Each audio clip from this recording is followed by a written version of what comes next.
Searched every building and home that I lost my best friend to 23. She left her body and hovered above me. I saw no shadow, I looked around, searched every building and home that I found. I saw no shadow, but felt the glow. The warmth inside me, it kept me afloat. It felt like heaven had found my bones and gave me comfort when I feel alone. Now you're gone, I'm alone. I guess it's time to get better. Through the pain, I will go alone.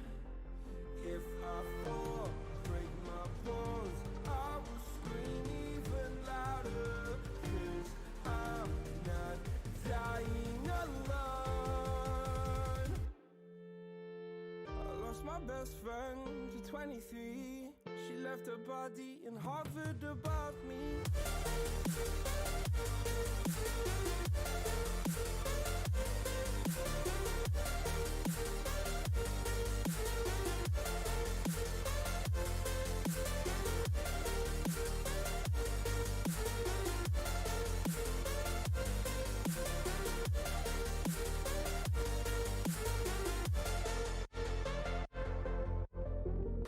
My best friend to 23. I heard the heavens crying above me. They gained an angel, I lost a friend. I felt like dying again and again. I went through hell, stared at death, but I keep fighting with each living breath. I saw no way out from where I stood. Felt like the fire had burned me for. Now you're gone, I'm alone. I guess it's time to get better. Through the pain, I will go alone. If I fall, break my bones, I will scream even louder. 'Cause I'm not dying alone. I lost my best friend.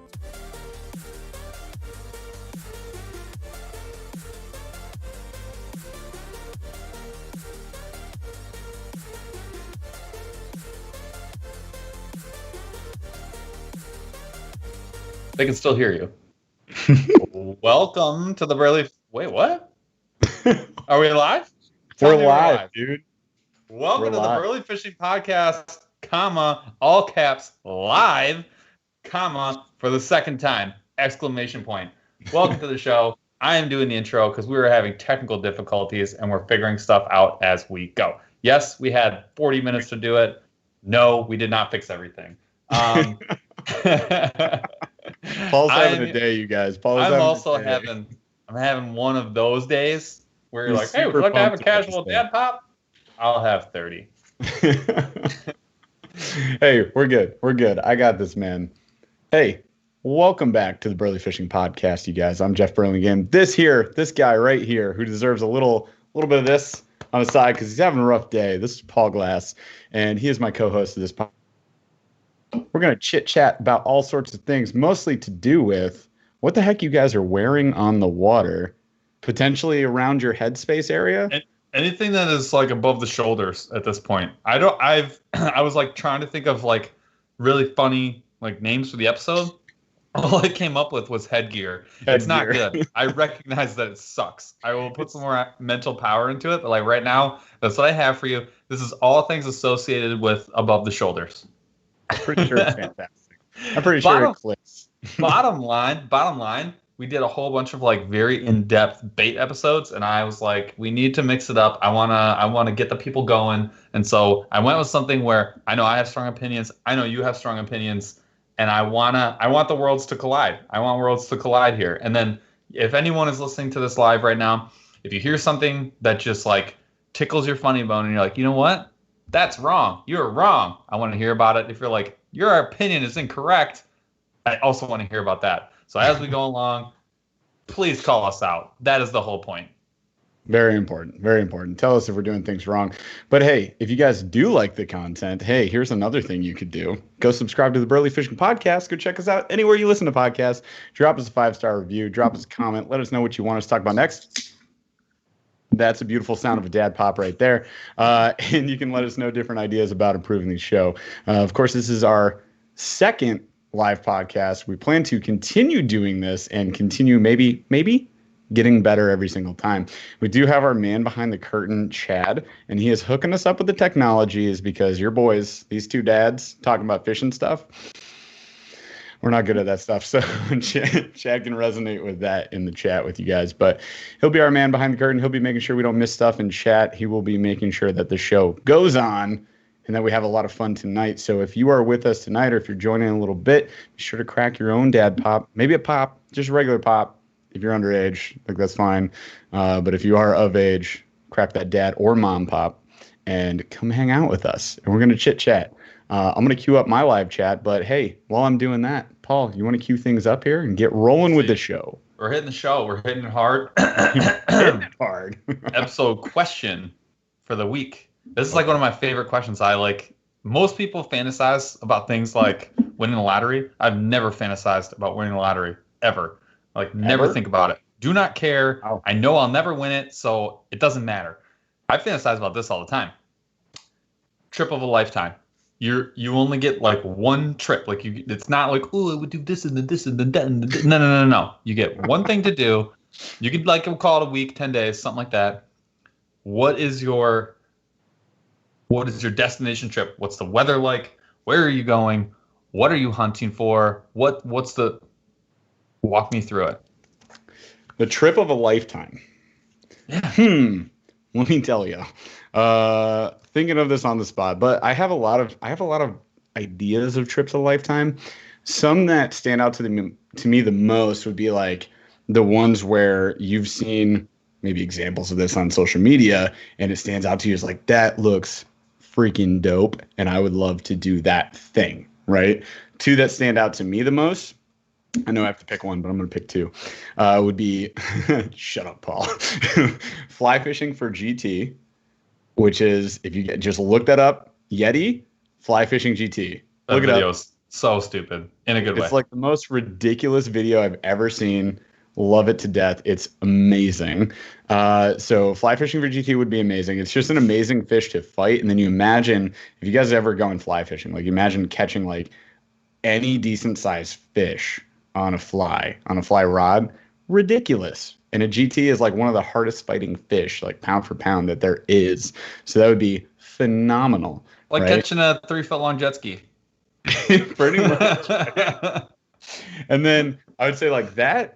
And then maybe I'm going to throw this out there, but Alaska salmon fishing. Like going for an Alaskan salmon trip would be phenomenal as well. I got plenty of other like backup ideas, but these would be two like I would, like so far away, so like ridiculously far away that I would maybe never ever do them, right? So if we're saying destination trip, like I'm not going to go to Canada and fish for monster pike because I'm going to do that. Like that's going to happen. That's well within. What about peacock bass in Mexico? That's also maybe within the realm of possibilities. I've been to Mexico. If they let us back in there, you boys like Mexico? Not that hard. All right, I'm giving you mine, and you already said mine. Mine is easy. I just want to go, and I don't care if it's on the fly or on regular.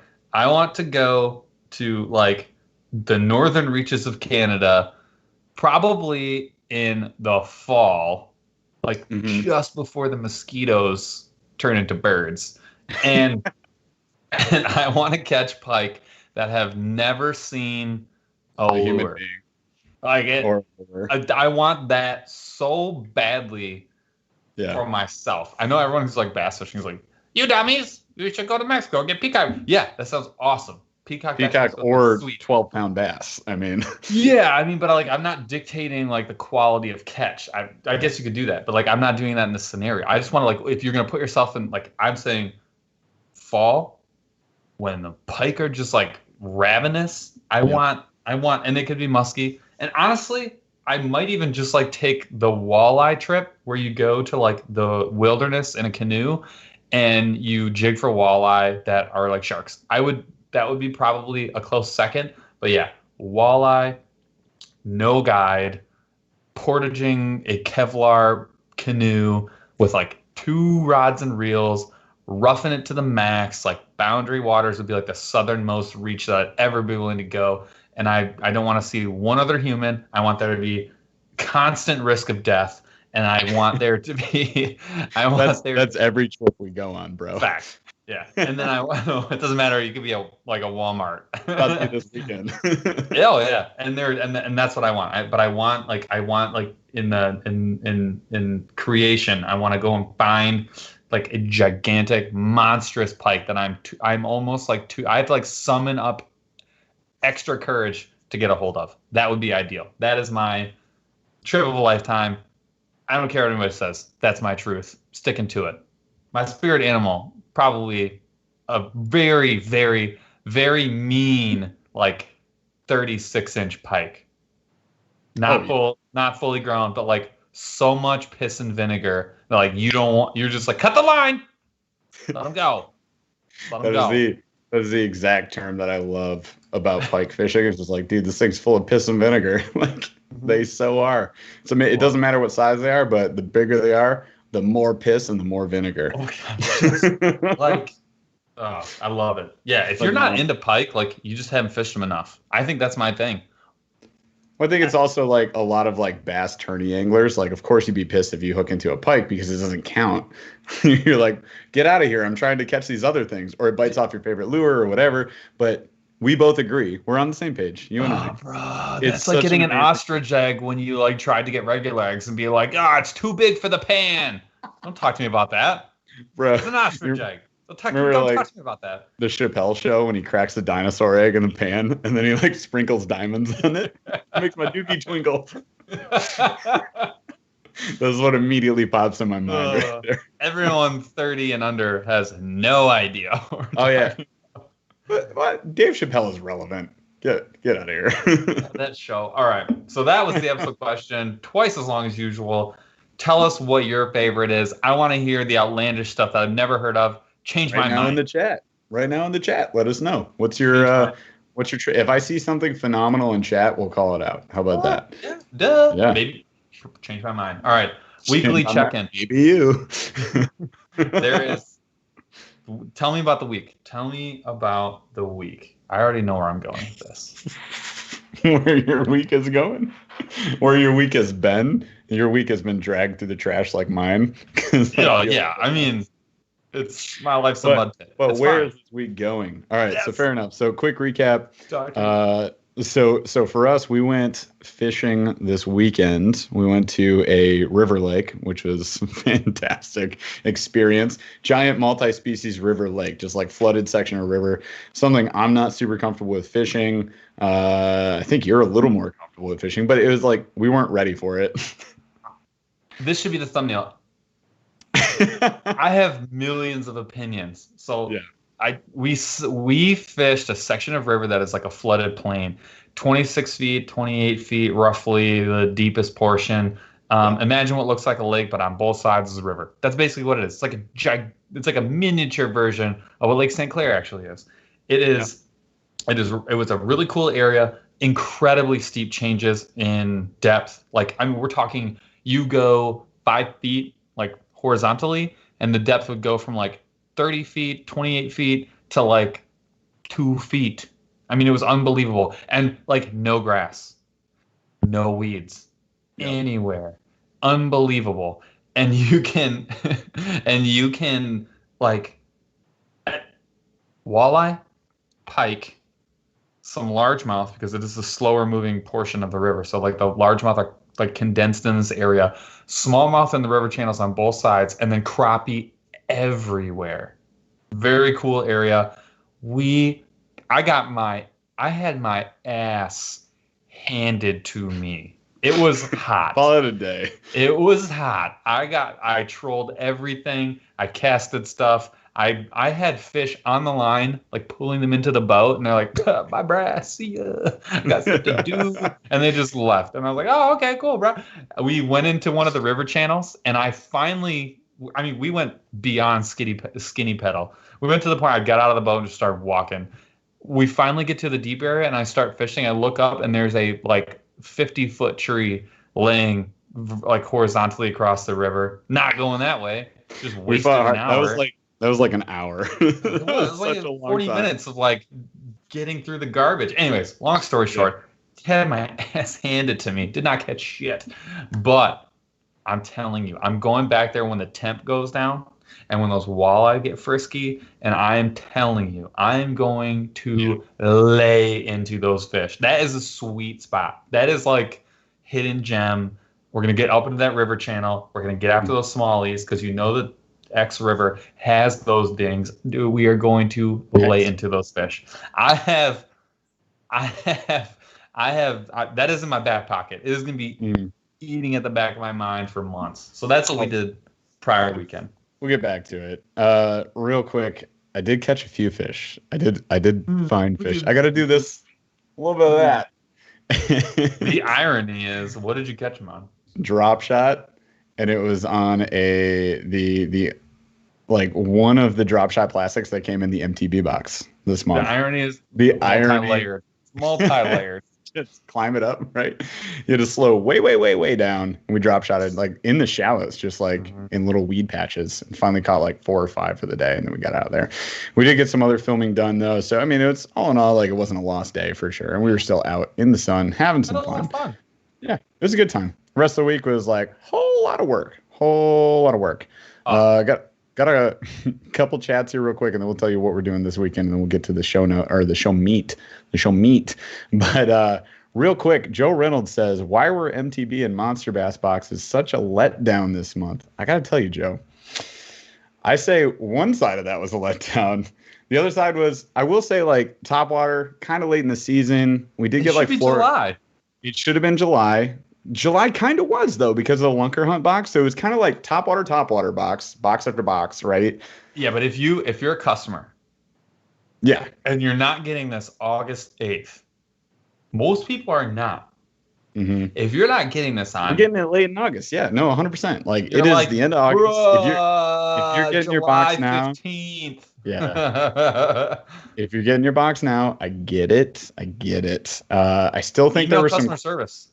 Yeah, hit up support. Honestly, at the end of the day, like customer service at Monster Bass is like, there's no comparison. It's ridiculous. I know the people that are working in there. They're amazing people. If you guys need something, just hit them up. But I will say, like, the baits that came out of that box this month were quality. If it's not like that time for you guys, that season, and it's not just working, like, I get it. I get the frustration. Save it for next season. Next summer. I feel you though. Like I looked at that box and I was like, this box is dope 4 weeks ago. Yeah, for sure. No, for sure. I get it.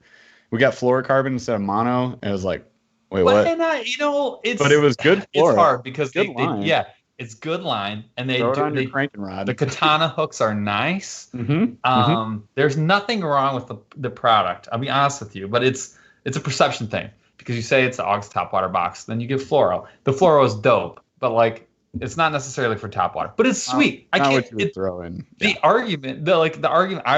You can go back, check the receipts on the video. Issued public apology to Rick, dude. That fluoro was dope. That hook was solid. That's what I actually caught all the freaking fish on because it was so goddamn hot. Weightless nothing was like smacking them. So yeah.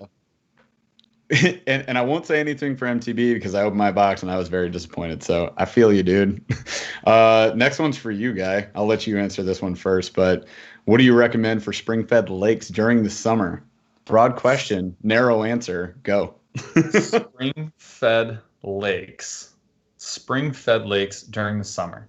First of all, one thing you should know about spring-fed lakes is that specifically wherever that water is coming in, so not the downstream portion, the upstream where the water's coming in, that is actually going to be potentially where you see the most fish. The second most fish is going to be where the water is exiting. It really depends on the water temp of the water, but moving water, so where the water's coming in, is typically going to feel cooler to that fish. So you're probably going to see a lot of fish right at that spot. And I'm telling you right now, a unweighted or finesse presentation like a lightweight drop shot thrown up into where the current's coming in and then dragging it down is going to be where you're going to do all the work. It sort of depends though. If you're looking for bass, right? Specifically bass, the most important thing with bass in any body of water, spring fed or otherwise, where are the bait fish? If you can find those clouds of bait fish, so if you have like a fish finder, or you can see where there's like food, any type of food in like a congregated area, that's where you want to be. Like that is going to be where you're going to find those fish. Now, you're saying spring fed.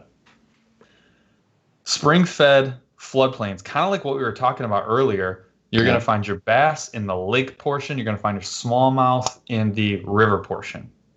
Generalities, but that's your generality. Smallmouth heavily rely, like they will school up and feed on those bait sources. Largemouth, on the other hand, spring fed or otherwise, I'm checking wherever the water's coming in and going out. So water in, water out. That's my first choice.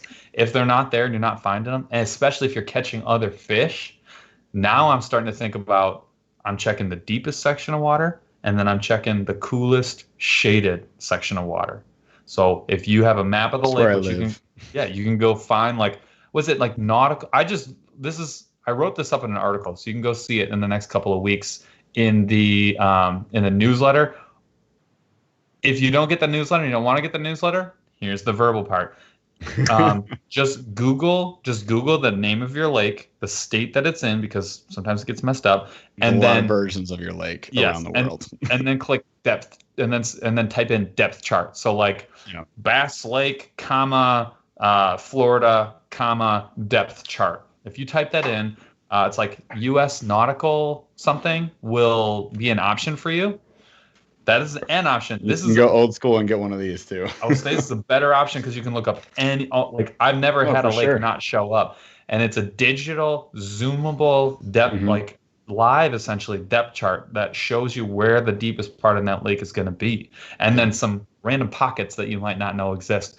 That's where I'm going to start. And then if there's nothing there and I'm doing everything I can to get down to that depth and fish that depth, then I'm going to like they're probably in the lily pads. They're probably under the trees or under the docks. So is that going to work every single time? No. But if that's where you're looking for fish, that's where you're going to want to look. The depth, you're just fishing for depth. There's a million ways to get down to the depth. Honestly, if you're fishing for that depth in the middle of summer, I'm starting with a drop shot. And I'm probably going, if you can do a live leech, that's going to be the best thing out there. The next best thing is going to be some sort of like really thin, small, like I'd say 3 inches or less. I like a 3 inch or less, like sort of trick worm, paddle tail type deal. Dude, so this is B. Dooley that's asking this question. Water is crystal clear, max depth 8 feet, 4 acres. Dude, fluorocarbon, drop shot, Ned rig. 100%. Enjoy your bass, my friend. And when you go to that fluorocarbon and you go weightless, in that kind of depth, I'm telling you right now, not enough people carry light wire 1/0 EWG hooks. So tiny. Go. Those Gamkatsu, they come in like a 12 pack or an 8 pack. I just bought 3 packs because they were like $3-4 each, and I'm like, I use these. I'm starting to use them in almost every single situation. Jeff and I were just talking about, what was that, power finesse? Yeah. Subtly aggressive. Subtly aggressive. Like we were talking about a new way to Nico rig. I think we're going to cover this later, so I don't want to kind of give it away. You can look it up yourself, though. It's what is it? The chicken rig? Chicken rig. Yeah, I was watching Mike Iaconelli this morning on Bass. This is like this is what this hook is like, the bread and butter. And I'm telling you, like, there's so many ways to rig that 1/0 EWG, the Gamkatsu. It's a light wire hook. They're not expensive, and that will put you in a ton of situations, especially like right now, where you're trying to be finessey, but you know you're going to catch a big fish, or you have the opportunity at a big fish, like a bass, like a largemouth bass. You can be subtly aggressive, power finesse. Aggressive. Great way to do it. And you don't even have to downsize your line. 20-pound braid fits on there no problem. But yeah, that's a heck of a way to go. Good question. Facts. Love it. That's like a whole episode in and of itself. So we're going to jump ahead, but thank you for the question, B. Dooley. And anybody on here, like if you guys got questions let them like that, just let them rip. Yeah, well, I will occasionally pause and we'll throw it out there and Paul and I will answer. So feel free. We want to be interactive. I think it's a lot more fun that way. So make fun of my beard. My wife really wants you to make fun of my beard. Let it rip. Just let them rip. Dude, Haley literally like once every 2 days. Like, so you're gonna shave that? You might as well get rid of it because it's already invisible. Moving on. Exactly. I love it. All right, show meat. Let's get down to Show dirty meat. dirt. So I'm talking headgear. Now that might be a mystery. I'm talking about all the things that you might wear or have around your head, above your shoulders when you're fishing. I got a couple of nuggets, some nice little pieces of information that we're going to get into, but mostly this is like personal preference. Like all this stuff is like, you do you, but I'm going to let you know how I do me and Jeff does him. So I want to kick it off with what everybody probably thought they had no opinion on until you really start thinking about it. Shades. I call them shades, sunglasses. I wear, Sunnies. I don't know, yeah, sun ease, whatever. The sun ease. However you refer to your sunglasses. If you're a loser. If you're a freaking dork. No, That's me. so the first thing I want to talk about is like cheap versus expensive. I think there's an argument to be made for both in 2020. That's what I'm going to say. Cheap versus, so here's the thing about Agreed. expensive shades.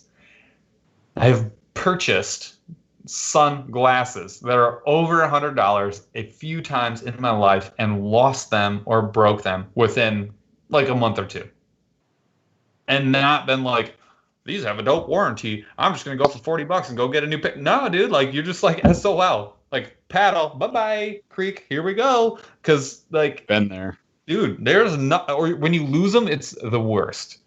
It's the worst. So the argument for cheap sunglasses is that one, you can get polarized sunglasses for less than $20. No, they're not phenomenal. They're not phenomenal. It's gonna wear off. It's like a coating. It's just not of the quality that you can purchase. They're $20. They work pretty well. They look fine. You're not gonna be like, oh, that guy's a loser. Like, no, they look fine, and they're $20. So like, if I lose it, if I break them, I'm like, I'll just go back to Meijer and get another pair. Thanks. Yeah. So the argument of cheap versus expensive, I think the thing that tilts me towards expensive is that most of those retailers, I don't know if Costa has this. So if you're like a Costa lifer, this may not be for you. But sorry. A lot of those more expensive brands now have like a warranty that basically says, look, I know you slammed this in your car door. I know you did that. It's fine. You already spent $150. Send me your shades that you sat on or whatever, and I will. And all I'm gonna do is tell you to send me a check for $40 or $50 or whatever, and I'm gonna let you pick whatever you want. You just pick the ones you want. There you go. Done. Yep. That's a compelling argument for the expensive because you've already spent the money, and your concern is like, I'm gonna anything but lose them. You can just get another pair for like $40, $50. I know like Native has that. I'm pretty sure Smith has that. Like Spy, like there's a bunch of other brands that have that kind of warranty. That's a fairly good argument against the $20 shades. Well, yeah, so they potentially don't last that long, but at the same time, it's like if I were going down a rougher river, or I'm, knowing that I'm going to be having several dad pops and just trying to. If you're going to be on the river with a bunch of dummies who are going to punch you in the face at a moment's notice. Yeah, you're not going to wear your expensive sunglasses. They ain't happening. So those of you that don't know, Paul and I played rugby in college. Yes, we did. It's okay. Be careful what you give away.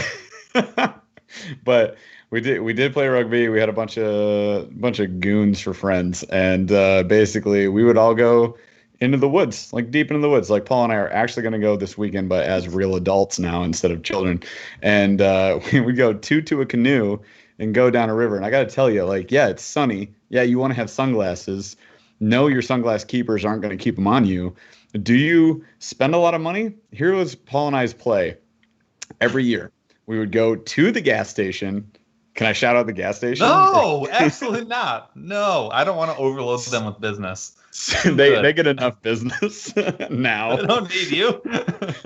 Dude, this gas station has gone from like a dirt road corner to like a full-on traffic circle in the years that we have gone to this place. But at any rate, we would go into said gas station and we would be like, do you have sunglasses? And they'd be like in a back corner just covered in dust. And we'd be like, give us 2 of those, please. Garçon, 2. And we would just grab 2. And one year, like, I got a white pair, you got a red pair. And we just called ourselves Fire and Ice. Never went away. That was almost the name of the podcast. That was very close to the name of the podcast. That was our nicknames for a while. And then we would jump off this bridge as we were like boarding canoes to go to said river trip. And immediately upon buying white, red sunglasses, jumping into the water, lost them. No sunglasses the rest of the day. Yeah, man. So, Case in point for cheap sunnies. Yeah, that's totally valid. Yeah. All right, here's the other thing. Some folks will look at a pair of sunglasses and be like, "Bro, you're paying for the name. Mm-hmm. You're paying for the name. I've worn them. They're not that good. You're paying for the name." Sure. Yes, 10%-ish. Yes, 110%. There are a couple of things, though. A couple of things that you pay for are, one, you're talking about coatings and layers in the lenses that last. You're talking about polymers and plastics that bend but do not break. Mm-hmm. You're talking about venting that actually works. Like, there are some things that actually matter in a super high quality pair of sunglasses. Now, you have to make the choice to you whether or not it's worth it, like a 5x cost. Totally valid. I judge absolutely nobody for making that decision. The one thing that I will say is that I have come to regret is buying plastic versus glass, or making the decision between glass versus plastic. Costa's notorious for this. You're going to pay another almost $100 for the glass version. Now, I want to make the case for glass, and then I'm going to make the case for plastic. I'll be honest with you, I did not know the difference for a long, long time. First of all, one strike against glass lenses, they are heavier. They do way more. So if you're wearing these for 10 hours, which I do a lot, that's the whole bridge of the nose discomfort thing. That is a real thing. So that's one thing against them. Two, they are way more expensive. You try and go wear Costas, $100, $120, you can get the plastics. $180, $240, you're talking glass. Ooh, look at me, I'm Jeff. Yeah. So but the irony of this pair right here, guys, this is a pair of Costas. These are the Rhinecons. It's glass. They're freaking like $250. And I found out immediately after buying this pair that, I have bad eyesight. And I just never, it's like one of those things that I just would push that off. I'd be like, it's blurry 8 feet in front of me. That's normal. Howdy. That's normal. But then all of a sudden I was like, oh, this is a problem. And then I got my eyes checked, and then I got glasses. Why are you wearing glasses? What happened to your... Oh, I'll just do it like this. Is that fine? Is this normal? I'm done with this is cool. So... At any rate, I got contacts recently, and Paul hates the fact that I wear contacts. It freaks him out because Paul is how dare you touch your eyes? How dare you? So I do that, and Paul freaks out about it. But now I can wear my Costas again. I've had them for 2 years. I haven't worn them in so long. And they are glass. So let me make the case for glass. I gave you they're plastic. Yeah, duh. I gave you the no-nos, right? But here's the why. Scratch resistance way higher, and that is a legitimate reason. Huge. I will explain why it's so big in a few seconds, because I feel like people understand. Well, hold on.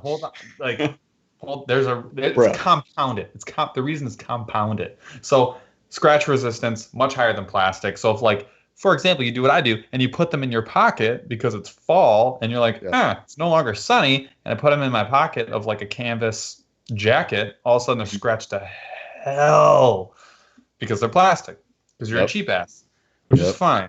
So that's one thing. The second thing, though, they are perceived as being more fragile. So the ability for them to crack is a little bit higher than plastic. Now we're talking like you're getting blasted in the face by a tree. You drop them from an extremely high whatever. Just don't do that.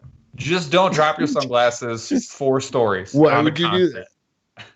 This is Paul peeling out of a parking lot when his sunglasses are in the back of his truck. First of all, maybe, but that was not sunglasses. That was a water bottle. That was your Yeti, and I saved it for you. It's fine. And it was fine. So there is, and this is very debatable, the argument that a lot of people make is that it's more clear, that you get a more clear sight picture from glass than you do from plastic. That may have something to do with the scratchability. That may have something to do with the way the coatings work. I'll be honest with you. I've worn both. I don't necessarily think there is one. I think after maybe 2 years, there might be one. I think after like 2 years of wearing glass versus plastic, if you had that pair of shades and used them the same amount, I think you might notice a difference. Cannot confirm or deny, but that's like an ongoing debate, and that's something that a lot of people have said. So plastic, it's kind of the converse of what we talked about with glass. They are a lot cheaper, like 20 to 50% cheaper. They do scratch a lot easier. They are a lot lighter, and they are stronger, as in like the ability for them to crack is like you'd have to apply a lot more pressure for that to happen. Yeah. They are perceived at times to be less clear. I do not think that there's a case to be made for that, but I do think there is an argument to be made on both sides. So I'm not going to say that that's like definitive. That's the general glass versus plastic like decision that you have to make for yourself. Yeah. Fair. Here's why I think it really matters though. The scratching thing is like so important. Everybody knows like, oh, scratch lenses, that's like not cool. And everyone knows about like the whole wax fill-in thing where you can like make scratches disappear. That does not make them like disappear from your eyesight. You can't see them from the front, but like you absolutely can still see those scratches in bright sunlight. So I just want to say that. Here's why it really bothers you. Oh, it freaking pissed me off. But like, it just sucks. Here's why it really sucks. It's like there's no way to fix it. I can't go and just buy Costa replacement lenses. I can't go and buy like Nike replacement lenses. It really sucks because you think you're paying for like the frame. You're not. You're paying for the lens. Oh yeah. And it's a total package. They're not separate. So you pay $200 and you're like, dude, this is my pair of sunglasses. You scratch the shit out of them. You scratch the shit out of them in like a year, and you're like, oh shit.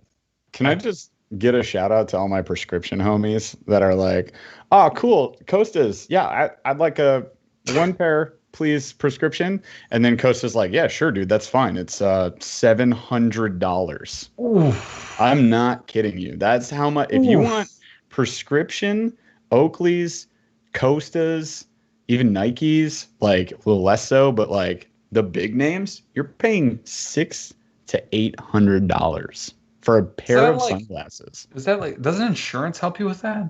Nope. Sunglasses, like if you have dope insurance, maybe, but most insurances will not cover prescription sunglasses on name brands. They will cover Myers brand, Walmart brand. Like you can do something there. Homeboy just goes mine dust. Yeah. You like, that's brutal. You cannot get the cool stuff. Yeah, Chad does mine dust. For the rest of the peons who aren't, I'm gonna start. I need to change. Man behind the curtain, of course. Yeah, I need to change Chad's name. It needs to be like Chaz.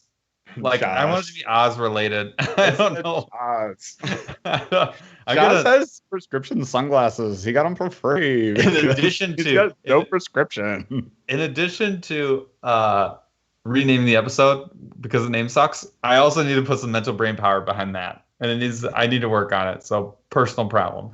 People in chat, if you have a cool name for Chad, let us know. He is our not on video man behind the curtain. His Master Puppeteer. I don't even. Puppeteer? There's so many options. The Wizard of Oz, which is what Paul is alluding to. If you get that, the Chaz, something along those lines. Sure. Help me out. Yes, replacement lenses are bullshit. Mm-hmm. All right, next thing. This is one that is, I will admit, is still slightly a mystery to me. But having owned a lot of pairs of sunglasses, and having purchased many different types of sunglasses, and having done research, lens color. What lens do I pick, dude? I'm gonna tell you right now. Good call. All right. Let me give you what I would consider a brief breakdown. Like if you're like, oh, I'm about to go buy some sunglasses, and these really like crappy, not polarized versus not, okay. I assume that everybody knew about polarized versus non-polarized. So That is way, on me. way to assume, way to be My a bad. dingus and just bad. think that everybody knew that. I'm gonna try and simplify this as greatly as possible. No, you're not. 20 minutes later, I'm kidding. This is not a tangent. This is core. No, this is very important. This is very important. Core. If you go to a store and you see a pair of sunglasses, like, those are neat, they're gray, I want them. And then you see that there's like just regular, like there's nothing about them. And then you see right next to them the same pair of sunglasses, the exact same brand, same everything, all the same. But there's a little sticker and it says polarized. This is huge. Dude, whatever you were, and you're like, oh, there's a $50 difference. Like, what? Reasonable. There's a $100 difference. Still reasonable. Here's the difference with a typical pair, and we talked a little bit about polarized. In a typical pair of sunglasses that are non-polarized, they're going to shade your eyes from the sun. They're going to diminish the amount of light that is transmitted to your eyeball. It's literally just UV protection. Like literally, the sun has harmful. Maybe not. No, yeah, exactly. Maybe not. If it's like $1, but I mean, most sunglasses you can get at any store, it'll say UV protection, UVA, UVB, whatever. So it's protecting you from the sun's harmful rays. Like that's all it does. But if it's polarized, level 2, level up. Like this is a whole nother gamut. And I'm not a scientist. I'm not going to explain to you how the coating or the glass or the plastic does what it does and how it does the magic that happens. But I will tell you this. If you put on that pair of sunglasses that is garbage, that is non-polarized, and you wear them and you go out on the water to fish, there are 2 things that are going to be startling obvious to you. First and foremost, your ability to look into the water at any kind of depth is going to be unbelievably diminished. Yep. Unbelievably diminished. You can't see anything. You cannot all the glare. Correct. You're going to catch all that glare. And that leads to the second thing, which is very important. The clarity that you're going to receive with non-polarized sunglasses is not close. They are not in the same league. You are going to see all that glare, and without being able to cut through that glare and ignore like the additional light working to and fro, you are going to be able to have greater clarity, and then you're going to be able to see the water at depth. And this is not like, this is a nice thing to have. If you go way back and you go to like the bracket that I made for April, and we compared all the different pieces of gear that you would have with you and said, like, pick this one or that one. Sunglasses crushes. It just crushes. And the reason is your ability to sight fish goes up tenfold, no matter what kind of lens you have, as long as it's a polarized lens versus a non-polarized lens or no sunglasses at all. And that makes your ability to figure out what's going on under the water so much greater. If you're a weight angler or a bank angler, no question. I mean, that is one of the first things next to a fishing pole and bait. That is the next thing you need to have. Yeah, polarized it's crucial. It's crucial because the way I think about it is like glare, no glare. Like with water, the surface of water, the way it works, like you could see through that water if there was no glare. With regular sunglasses that are just blocking UV rays, they're not deflecting that glare. You can't see through the water. And if you guys haven't gone sight fishing or bed fishing, you're missing out. You can't even find the bed. You can't do it. Yeah, you're just like, that looks like a spot. That's a thing. I mean, you could graph it. You could use sonar, sure. But at the end of the day, I like to use my dang eyes. Like I do have sonar on the boat. We both do, but I would not be able to find beds like that. No, most of the time I use my eyes. I mean, even in the stained water that we commonly have around us, like we're using our eyes. We're still guessing. Yeah. We're trying not to guess. Like we're looking at it. We're checking the graph. Now we have like twofold a way to like know what's going on under the water. You can get polarized glasses that are like they don't have to be expensive. $20. They're not. We're not talking about like breaking the bank here. I mean, for the longest time, it may not last. It may not be the best. Yeah, it'll work. But they'll work. Like for the longest time, I had a pair of ugly sticks, like straight up. That's my recommendation, actually. If you're gonna go buy a cheap pair of shades, go to your local what the frick ever store, gas station, doesn't matter, and get Myers, yourself a pair of ugly Publix, sticks. Walmart. Get them done. Get them done. It'll last you for a year. What's the one a in the season South? at least. Academy. Go to Academy Sports. Sports got them for Yep. days. For The Real Tree brand. They got them for days. Real Tree brand, Ugly Stick brand. I guess they're Mossy Oak, whatever. Yeah, dude. Yeah, whatever. It'll say polarized on it. Wear that. Mm-hmm. Do it. All right. So lens color. Back to the topic at hand. I'm going to give you the quick breakdown. All right. So there's a lot. No, this is quick. So copper, amber, and yellow. Right. That's sort of like a core grouping of colors that you might see. Yep. You want a sunglass like that. You want glass like this in a situation where you're not going to be in super bright light and you want to get the most clarity at depth. So if you're sight fishing, if you're trout fishing, if you are not saltwater fishing, if you're river fishing, if you're fishing at night or in the evening, at dawn or at dusk, copper, amber, yellow, that general area of color is going to be your go-to. The reason being, it lets the most amount of light in and it enhances those underwater colors. That's why they work so well.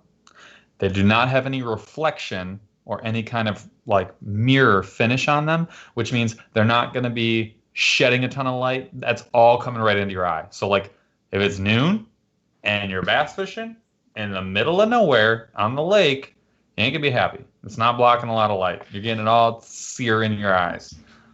You're just sizzling your eyes like a steak. Frying your irises. So the next one, we're talking the smoke, dark gray realm of things. Not quite like pitch black, somewhere in between. Right. You're talking about you're going to get a less natural looking color. You're going to get less actual vibrant colors because it's not going to cancel out any one of the RBGs, red, blue, greens, any more than the others. It's just muting everything. This is phenomenal for bright sunny days. So if you find yourself out on the water when it's sizzling hot, not a cloud in the sky, this is what you want to have because it's just going to turn everything down a notch. Yep. It also is going to have incredible clarity because it's not working on the color. You're still getting the polarization and you're getting some light in. So your clarity, like the sharpness of the image that you see, is going to be very high. To kind of go even a step further would be all of your mirror finishes. Now, here's the thing with a mirror. With a mirror finish, what you're getting is kind of at times the best of both worlds because not only can you make a glass or plastic base that is a certain color, but you can add the mirror finish and get a little bit of both. So one of the more popular options for a mirror finish would be like a copper base with like a green mirror finish. The mirror green is going to reflect a lot of light, so get excess light away from your eye and like turn down the glare. The mirror is turning the glare way down. That's what the mirror finish is doing, is take the glare away from your eye. So any mirror finishes are really going to be for like super bright light. Maybe if you're a saltwater fisherman or anytime you're essentially know you're going to have no shade and be in bright sunshine. But that green is going to like turn up all of those like sort of natural brown tan colors and really make them pop. And that creates contrast with the blue of the water. So your copper base, right? So the glass plastic base is actually copper colored. And then the mirror green finish is giving you the best of both worlds with the amount of clarity you can get, but also kind of highlighting some of those natural colors. And the mirror finishes is really, there you go, reducing the amount of the glare that you get. So real quick, a point that Heather brings up here, and thanks Heather for hitting us up in chat. I appreciate you commenting on all the videos as well. You do that a lot. But Heather says there is a difference in polarization, which 100% I agree with. Like if you guys want, basically think about it as polarized versus non-polarized is like battle number one. And then it's like, if you win that battle, you got polarized. Okay, cool. You're like cutting the glare. You're starting to be able to see through the water. But then, yeah, like some of these brands, part of what you're paying for is better polarization. I know like Oakley has their Prism. Somebody mentioned that earlier. Like Prism is like a different kind of polarization that's supposed to be better. Costa has, their polarization, which they throw up on a pedestal. Smith has a legendary polarization. Yeah. More for like the kind of like ski Snowboarding, world. skiing, But yeah. dude, in bright conditions, hands down one of the better ones out there for sure. Snow, aka frozen water, reflective surface. Yeah, without a doubt. I mean, if you guys go snowboarding or skiing, we're from the north, so like we get it. But if you guys understand us here, like you do kind of want polarized like ski goggles or sunglasses when you're up on the slopes. Does make a difference. So Smith being a company that kind of comes from that background, Scott, similar company, does the same kind of thing. Other brands out there, Native, etc. Blah blah blah. There's tons of different brands out there, but yeah, there is, Heather, to your point, definitely a difference in polarization. Some people got it dialed. Some are saying, I want to make a pair of sunglasses that somebody can afford for $20 and like basically see through the water. And like that is what you're getting at the off the shelf grocery store, multi-purpose store pair of sunglasses that's super cheap. So, but if you're buying one a year or one every 2 years, it'll or last you're like, at least I'm a dummy. I lose my sunglasses all the time. Case in point, this guy. It happens all the time. Yeah, making that decision based on how you want to spend your money, what your budget is, and what the opportunity for you to lose sunglasses absolutely makes sense. But that's a great point. There is certainly a spectrum in terms of the quality of polarization. So when you're paying $260 for a pair of Smiths, and you're like, why? Glass would be a good reason why. Ultra high quality polarization would be why. And then the ability to have a mirror finish on top of a separate color base in order to give you, like, if you're a saltwater fisherman, you can get a smoke, like a gray color base with like a blue mirror finish. You're getting the premium light refraction, so you're not getting all that glare, but you're also getting the depth of color or the depth of clarity, and then the color pop from the base of that sunglass as well. So it's like, that's what you're paying for. You're paying for technology, and you are paying for quality.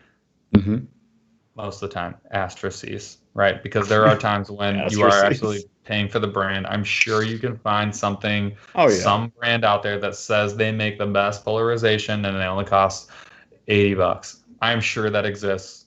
Yep. But I'm talking generalities. That's a great point. There absolutely is a spectrum in terms of the quality. A sliding scale for polarization. Yeah, I mean, if you guys want some, like, real quick, decent up the middle, yes, these are ridiculous sunglasses, but this brand makes regular type sunglasses as well. This is Blenders. So if you want, they're plastic, right? But they're pretty durable. They're made really well.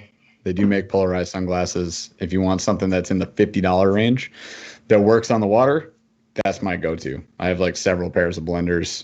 The Costa, that's the expensive glass pair. I'll wear this. But like Paul said, super heavy, not comfortable for super long days. Great for 5 to 6 hour fishing trips. Blenders for the other days for me. You can legitimately right now, because you don't talk about a brand that has lost a ton of equity that has now reduced their pricing. Dude, Natives.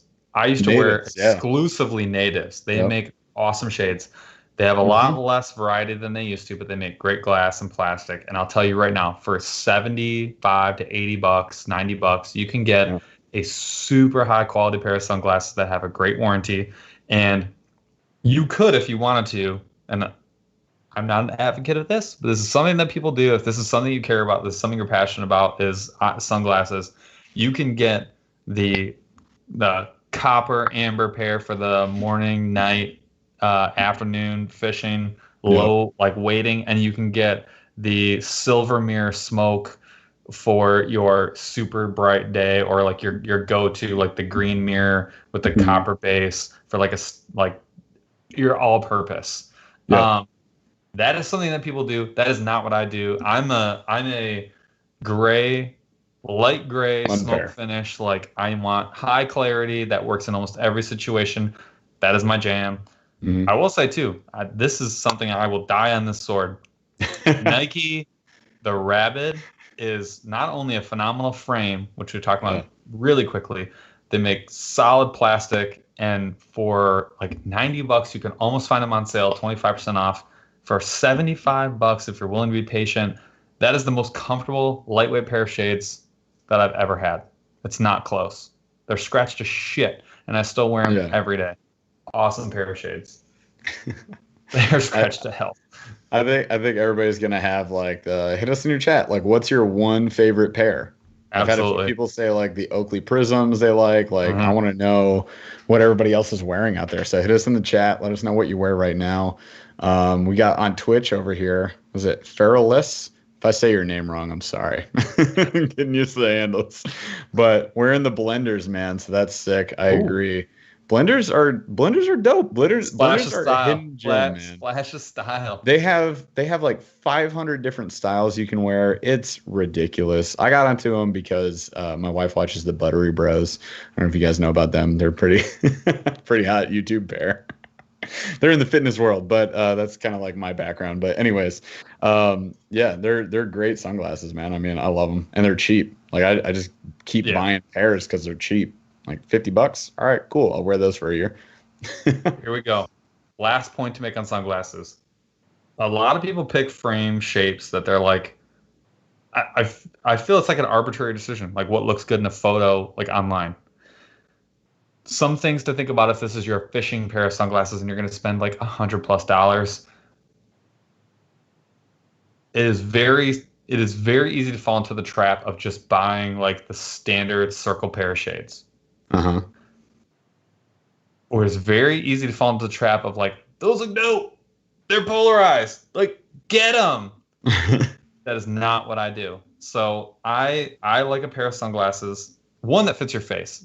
The standard metric for the industry is like small, medium, large. And that's like, do you have a gigantic watermelon head? Do you have a tiny pin head? Are you like a somewhere in between? Like that's sort of how they have like everything split out. They're like large style sunglass, medium, and then like very tiny. So my deal is I want something that is going to wrap around my face and actually pass the edges of my eyes and come close to the corners of my eyes. Huge. I'm a medium person. I know that. I do not buy large frame sunglasses, no matter how like cool I think they look. I do not buy square frame sunglasses, even though they look dope as hell. I don't care. That's not why I'm buying them. I don't buy those like circle, whoever the hell sunglasses. Like I buy very functional frames. So that means rounded edge rectangles that actually fully wrap around. And then that also means a larger, I don't know what you call them, like the ear part that goes around your ear, where that meets the frame is actually a lot thicker on all of my shades. Because when that gets trimmer, that's just leaving an opportunity for sunlight to come in. And so most of mine are wrap around where the glass actually comes around the side of my face, and then it has a thicker, wherever it connects to your ear. I don't even like a stem. I don't know. But it's a lot thicker. What am I, a rocket scientist? Exactly. That's removing the opportunity for like erroneous light to come and like mess with your sight frame. If you're gonna spend $100+, to me anything $100+ is what I would consider expensive. If you're gonna spend $100+ on a pair of sunglasses, get the ones that are gonna do what you want them to do. So like think about the shape of the frame. It actually does make a difference. If you want to just look cool as hell, get cool as hell sunglasses. That's fine. But like if that's what you want them to do, then mission accomplished. If you want them for fishing, they're not going to be quite as good. And you will notice a difference. You will. Yeah. Hey, B. Dooley in chat is telling you to get the flak jacket from Oakley. Because it's a wraparound with a little, like the You're not grip. wrong. You're not wrong. Next pair of sunglasses. That was exactly the pair that I was thinking about for you. As you were talking, I was like, oh, that reminds me of the Oakley flak jacket, dude. Oh, bro, I know exactly the perfect one for you. Bro, let's get you fitted, bro. Oh, God. Dude, great pair. Good recommendation. Good recommendation. I appreciate that. That is totally you. Like that would be the pair. I could picture you in that pair. Primo lockdown. All right. Get it. The next topic I want to cover, and I have tried every version of this, and every time I have failed miserably. Sunglass, I think they're called, like if you were going to, the best Google term would be sunglass retainers. Oh, anything that holds your sunglasses from like falling off your face into the water. I want them to work so they all suck bad. I want them to work so damn bad. But it's a problem because like here's the deal. they all have this like bulk. So for people who don't know what we're talking about, a pair of sunglass retainers would be like some sort of string or wire or material that connects the two ends of your sunglasses, wraps around the back of your neck, and allows you to allow sunglasses like fall off your face, but then just be like in the water, retained somewhere by your chest because they're being like wrapped around your entire head. I have tried. I'll go through the list. I've tried Chums with an M. Those are like a materially like very soft, like a neoprene. Yeah, I have tried the Costa wire retainers. The wire is ridiculous. So the adjustable wire too. I have tried the like Realtree Extra $2 like woven ones. I tried extra fly line with a very specific knot. Tied it off. Tied to, you know, those, what are those, the barrel swivels connected to a clip? And I actually drilled a hole through a cheap I remember this. Oh my gosh. And I was like, this is the most minimalistic homemade version that you could ever have. Didn't work. I tried. It hurt like hell. I tried. What else did I try? I think that's it. I did try one of those. Absurd. Yeah, So Chad says his uncle does it with braided line. I tried. It's not that. What gets me, what the real trap, those are just two things that really irk me about these. One, and we're getting to the nitty gritty. This is like nerding out on sunglasses. When the sunglass like ear part is like angled down, you know what I'm saying? Like it actually goes down behind your ear instead of like straight back. When it angles down, it gives you some options. Because the wire, if your glasses are like straight back and they don't bend down behind your ears, if they're straight back, that wire is like sticking out like 6 inches behind your head. So like when you're in the car, when you're doing it, like it's just dangling back there bothering you. Yeah. If they're pointed down, the problem is they're like really tight to your neck. And so like that bulk of like the little rubber part that is supposed to go around the sunglass ear part is like this giant bulk like right behind your ears. And you're like, that's uncomfortable. I don't like this. And so it like there is like no middle ground. The Chubs, they're too big. They don't fit under your hat. It's a problem. Yep. That's an issue for me. No, I totally agree. It is a smart decision. It is something you should try and do. It's something you should have, because like losing a pair of sunglasses in the water, you ain't finding those. You could have a group. You could have like 25 of your best friends in 2 feet of water, like shuffling their feet in the sand. No, they're gone. They're black hole, different universe. Bye-bye. As soon as they touch the water. Yeah, as soon as they touch the water, it's like Interstellar when he goes through the black hole and he just like goes through space and time, and he's in a bookshelf years before. And that's where your sunglasses are. They're on the other shelf behind him. Exactly. Spoiler alerts for Interstellar. Anyways, that came out years ago. So we had somebody ask, looking for a good pair of American-made, USA-made sunglasses. Any thoughts? Because honestly, not a lot of stuff is made in America anymore, guys. Oh, that's a good question. Yeah, I'd have to look into it a little bit more to really see if it is. I doubt the Nikes are. I doubt the Costas are. Mm-hmm. Smith, I would check. Sure. Spy, I would doubt. I'm gonna have to Google this. I'm gonna have to go and do some research and find out who actually is, because I don't actually know. Yeah. What about Ray-Bans? What about doubtful, highly doubtful. Maui Jim. I was trying to see if Blenders was. I was looking at their about real quick, but I'm not seeing it. They're like Super America Bros. They could be. It could be. I'd have to dig a little bit deeper. Wait. Chad the hero, my man behind the screen. Gators is American made, my friends. Gators, which are actually dope sunglasses. If you guys haven't tried out Gators, check them out. They're pretty fantastic. Usually come with like an aluminum frame. They look dope. I know about them because I owned a CrossFit gym, and that was like they had a sponsorship with CrossFit, which was like huge back in the day. But sweet. I'm gonna do some research. I'm gonna look it up. We'll find other ones. We'll put it. YouTube. Is YouTube a good place to post that answer? Yeah, we'll post it in the YouTube and my Instagram. It'll be up. Yep. I'm gonna go look it up. I already started. Good. It's in the notes. Question. Good question. Great question. All All right. Moving on from sunglasses, unless you have anything else on Nope. like retainers, because God, I hate those. I'm just gonna say I hate them too. I've done chums. I've tried the wire ones. When I got my Costas, I got the wire ones. My wife was like, "You spent $250 on these. You got it." That's not what she sounds like. Rachel, if you're listening to this, I'm sorry. But like, she was like, "You got to get these wire retainers." I was like, "Okay, cool, sure, that makes sense." But they suck. They suck. They're in my mine? truck. They've been in my console for 2 years. Yeah, like the sleeve on one side started popping off, like just on its own. So like if they fell, one side would pop off, and all that would happen is I would have a delayed moment of like, oh no, and then they just fall in the water anyways. They also, here's the other thing about these.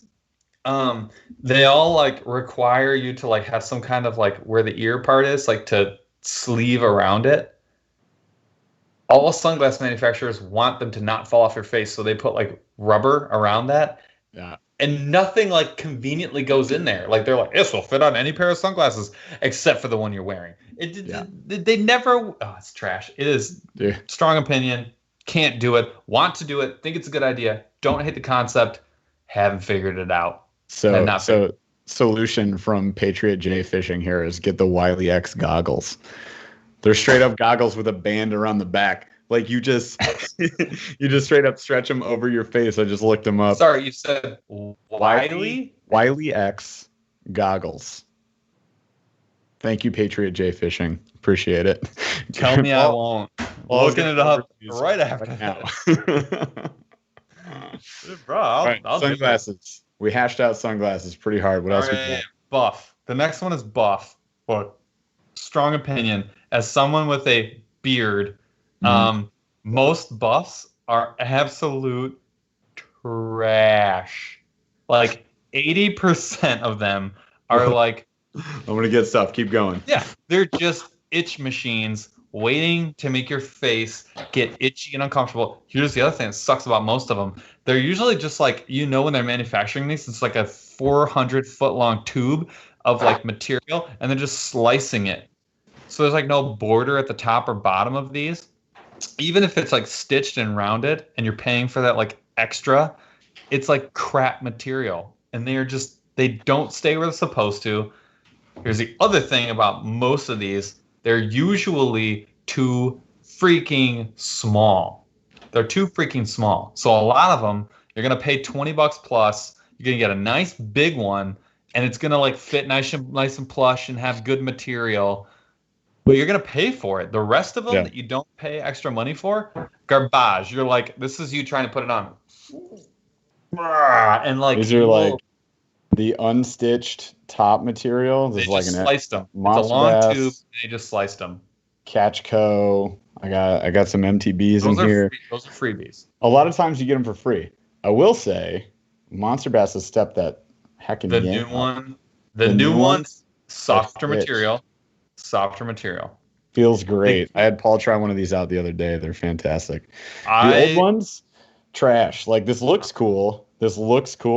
Straight trash. Would never wear. You know what kills you is when the whiskers of your beard go through it, and then it's like held onto your face. Yeah. But like every time you breathe, you can feel like two whiskers getting pulled out of your chin. Yeah. Oh, dude. Awful. Not ideal. Favorite right here. I know There we're it gonna is. get to it. This is my favorite. The goat. This is the goat. This is my favorite buff of all time. This is a Huck Fishing. And other brands make this too, but there's a vent on the front. So no, this is not COVID proof, just so you know. But this is, you're on your own boat doing your own thing. Don't have to worry about a virus proof. It is fantastic. I wear glasses. You guys wear sunglasses. Like this is the one that doesn't fog your glasses up. It's easy People to think it's breathe the through. breathing thing. Screw the breathing thing. I don't need to breathe. No, it is fogging up your shades while you're so annoying. breathing normally. Oh my God. You start like breathing down. You're just like, is this helping? Like everybody does it all the time. You all do Every it. time I get You my all know car you from do the it. store. Oh, God. So get the right buff. Buffs are huge. Buffs are important. You have to put less sunscreen on, I guess, but like you get to cover your face, your neck, everything. You get away from bugs. Like I Don't wear one. Love a buff. Don't wear one. Paul doesn't. I don't care. Love a We'll buff. find out how at the end my pale behind doesn't wear one. All right, so let's look at on buffs. Look, main tenets on buffs. One, you got to spend at least $15 unless it's on sale. $15 is like your floor. You want something that's got stitching around both top and bottom, like the openings. You want to see a stitch ring around there. If you can get one that's got like a vented area for your actual mouth, that is ideal. That is the goal. And I'll tell you this right now, you have no idea whether or not you got a good one until you actually put it on. Period. Buff brand, they have a nice wide one. It's not like a chintzy giveaway thin one that you're gonna like scrape your nose hairs off when you try and put it on. I don't know if they make a vented one or not. I haven't seen one. They're brand? I don't know. They're pretty good. The material is nice and soft. Soft material is actually it's a big deal. And I wash mine very rarely because I never want mine to shrink. Because getting one that's too small is like, to me, the biggest factor. Yeah. So B. Dooley just said, isn't that what a beard does? Block the sun? I will tell you, B. Dooley, we don't know because we haven't shaved him off. I can tell you that Paul's doesn't block the sun. I can tell you that right now. We're going through my process here later. No, it does. It blocks the sun. That is critical. To an extent. I don't even wear one. I don't even wear one. A beard? Are we talking about a buff? I wear a beard. It's full beard. I wear a beard. It's mostly neck, but I wear it. So I'll just say, like, you can't really rub sunscreen into a beard.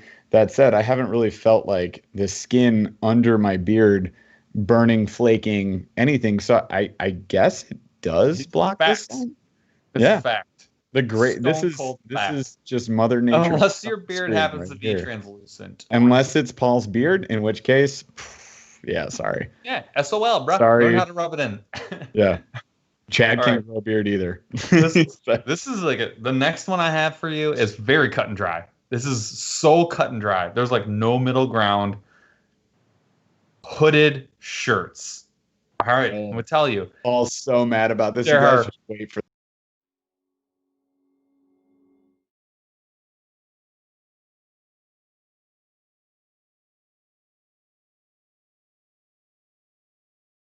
Oh, I don't care, Chaz. Don't tell me about that. We're overtime.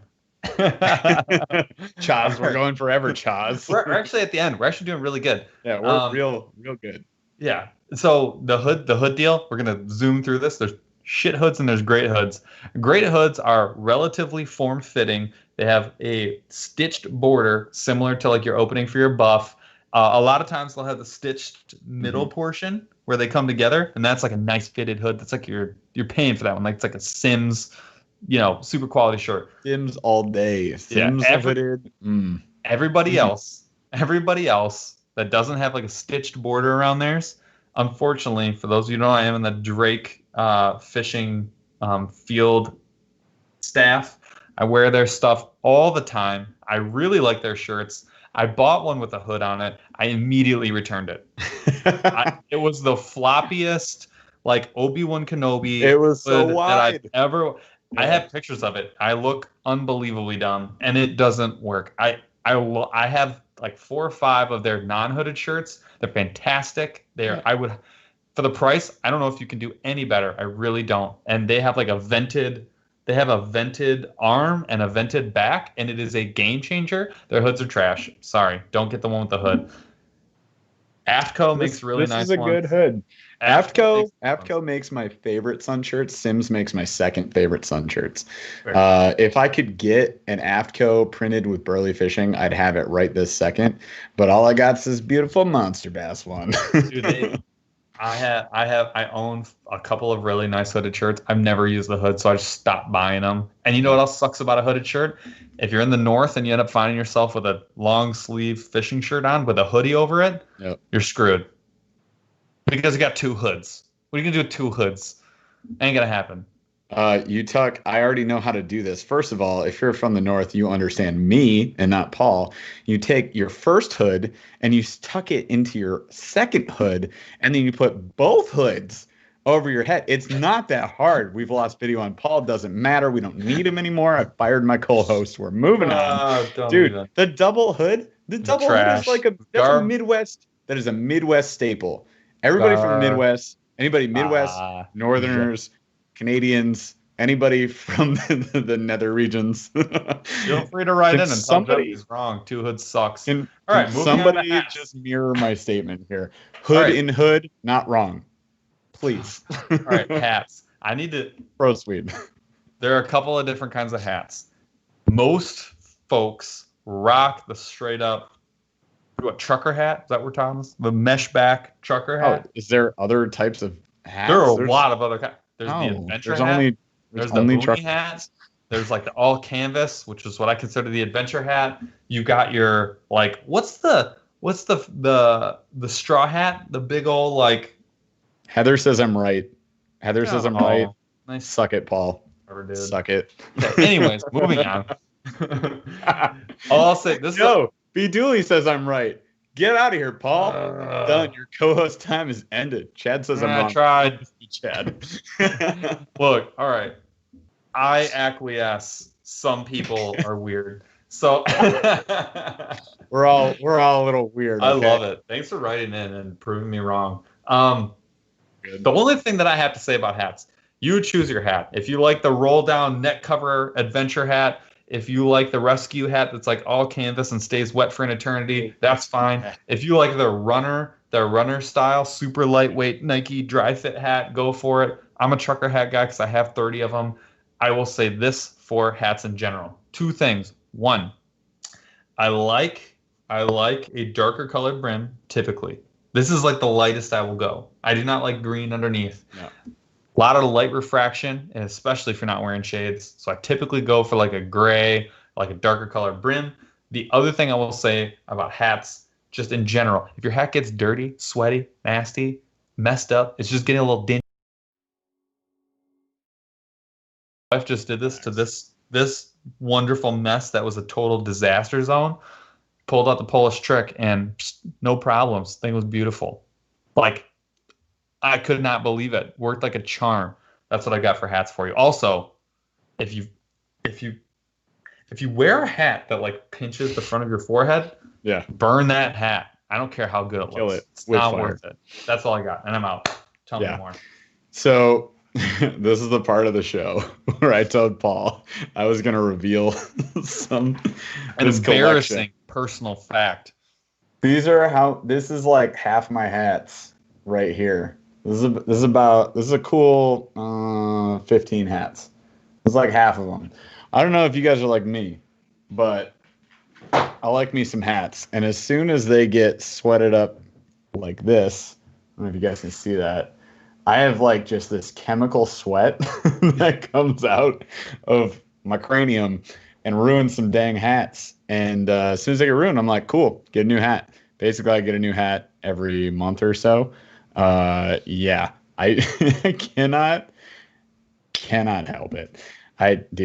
I have to. I know you have like 4 hats. Shut up, Paul. I have like 38 hats. I change them often. Lately, though, there's only one. There's only one I've been wearing. But I do have to say, on your note of color, like because I know that I have this chemical sweat that ruins hats, I have to get, my favorite color is heather gray. Heather gray hats. If I have like a woo tungsten back there, I don't know if you can see it behind my mic. It's like a woo tungsten right there. I've got a monster bass, 2 pairs of monster bass hats pairs of hats. I have 2 monster bass hats that are heather gray, and I can like sweat the crap out of them. You saw I wore that woo tungsten on that hottest almost day died. I literally had a heat injury, was suffering badly, and not having a good day. The whole hat was covered. You called it a sweat continent. That's how much sweat was on my hat. It was awful.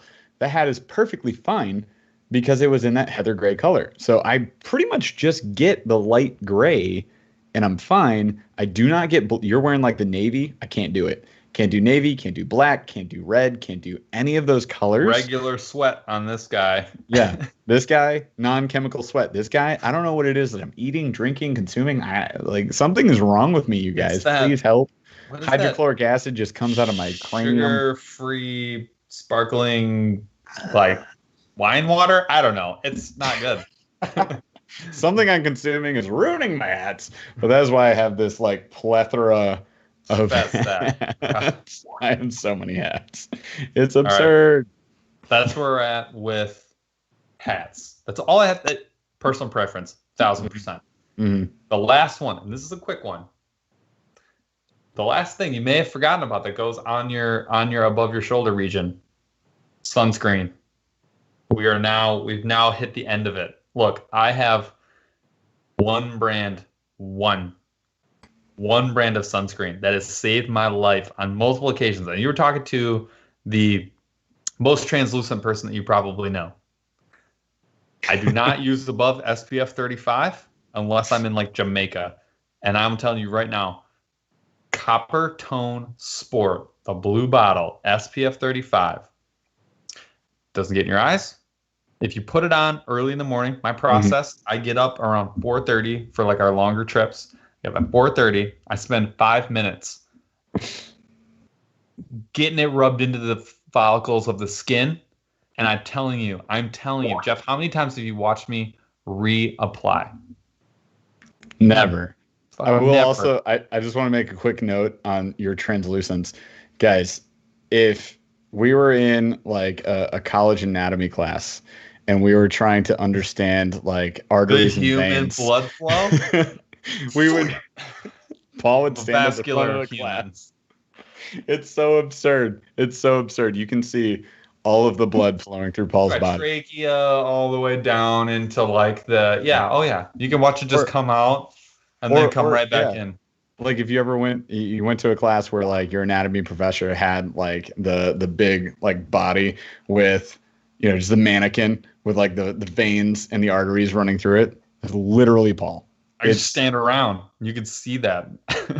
It's absurd. I'm telling you. SPF 35 Copper Tone Sport, has to be the sport, blue bottle. Get it anywhere. It blows everything else out of the water.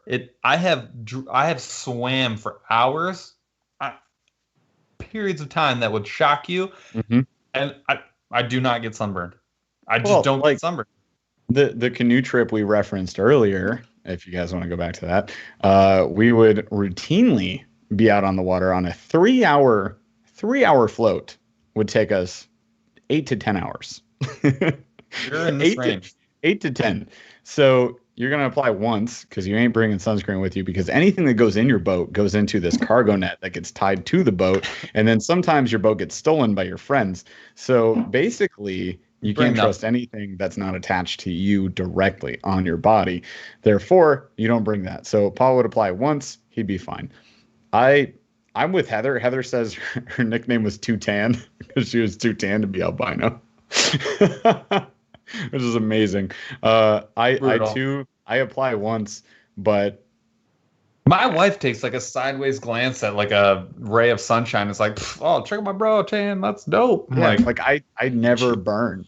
I could apply once. I could apply not at all. I go down to like I get my toenails, I get eyelashes. Under your toenails, you're just like getting in there. I go with the tongue, get it on the back of the teeth. I'm not playing any games. Why would I want to burn there? It's sucky. No, I don't. I'll play no games. I get lubed up early, and I don't do it again though. It is the best thing. I swear to God. So if you're one of those folks that's like, dude, I just get take it on once. What I do is get torched. Get your ass up early. Get lotioned up early. Let it dry. And I swear, if you use the Copper Tone Sport blue bottle, SPF 35 is all you need, dude. You'd be golden for the rest of the day. That's what I have for you today, folks. That's all that does anything else go in your head? I'm not doing headphones. I do not wear. There's no music while fishing.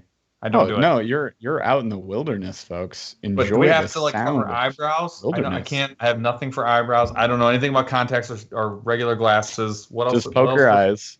I'm not talking about like, what are you wearing? What are they? Retainers? Can't cover retainers. What else can we cover? What else? That's not the covering original earwear. I have no earwear. No earmuffs.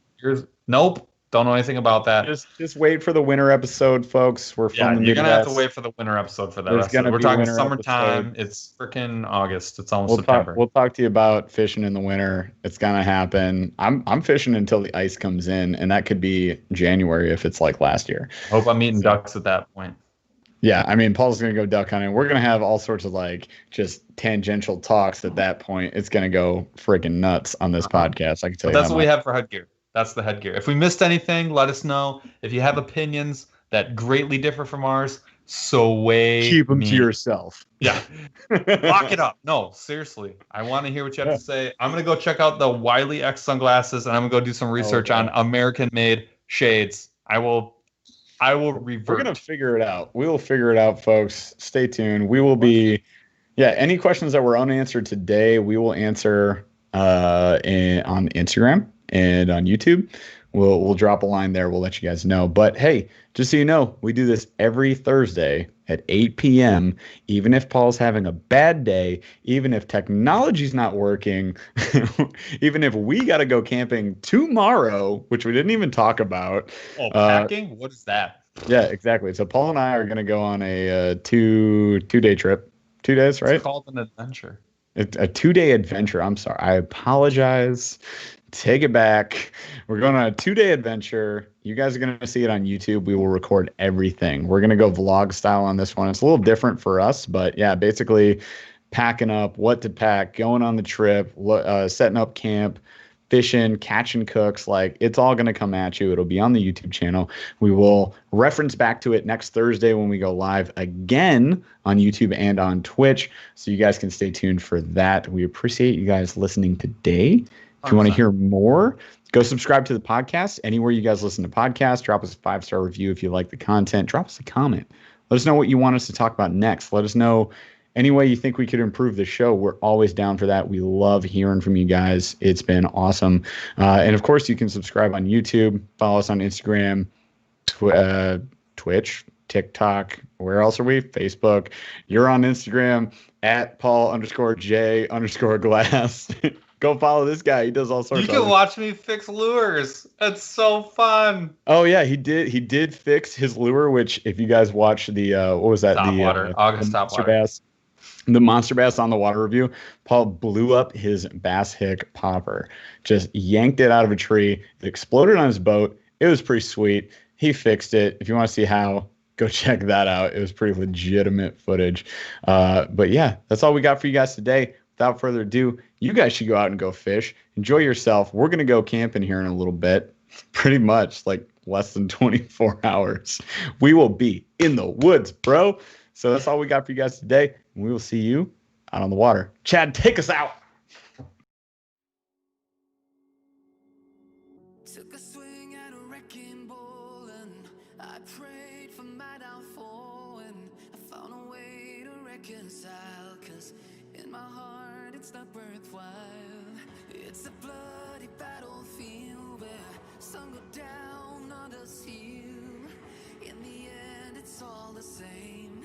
All you can do is play the game. Oh, do we say goodbye?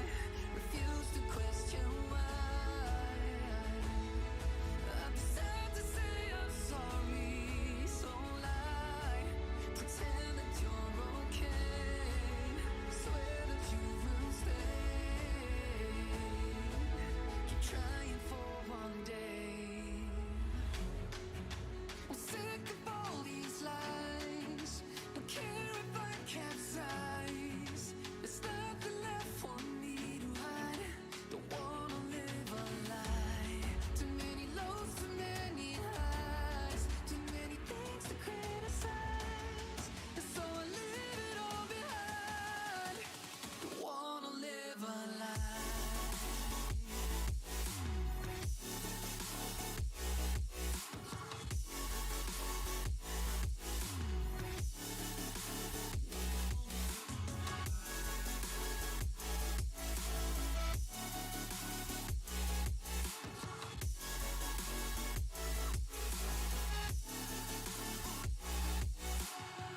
Life kept spitting at my feet and forced me down a dead-end street. When All I had went up in flames, burning only dark remains.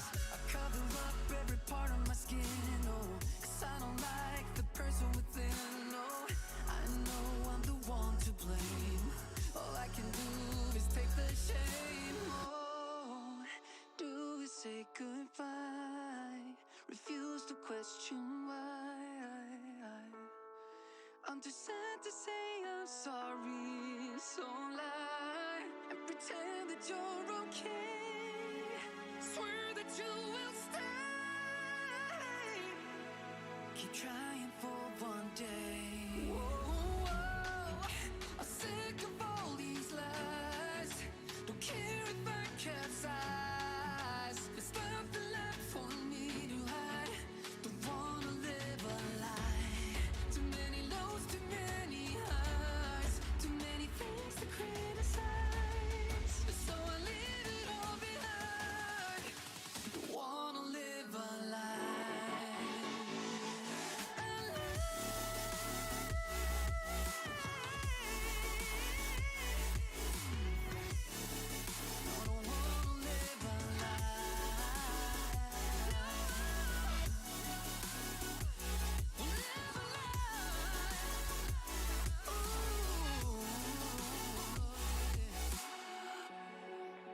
Sick of all these lies. Don't care if I capsize. Oh no.